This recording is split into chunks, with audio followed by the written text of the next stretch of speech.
ये है Galaxy buds pro की अनबॉक्सिंग।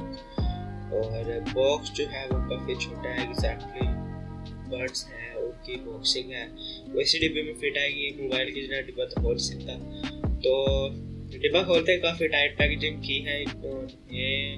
तो भाई यहाँ पे मैंने जो मंगवाए हैं वो है वाइट मीन डायमंड लुक में।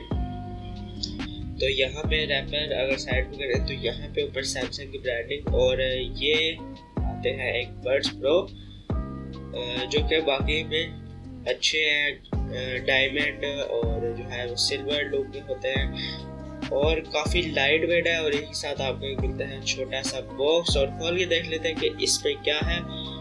तो इसमें जो है एक चार्जिंग डाटा केबल दी गई है आपको, और यहाँ पे एक और छोटा सा जो है वो बॉक्स है। अगर हम इसे खोल के देखें तो यहाँ पे आपको छोटी छोटी टिप्स दी जाती है अलग अलग साइजेस की। तो ये काफ़ी अच्छा होगा आपके जो है वो ईयरफोन के लिए, मतलब फिट वगैरह आने।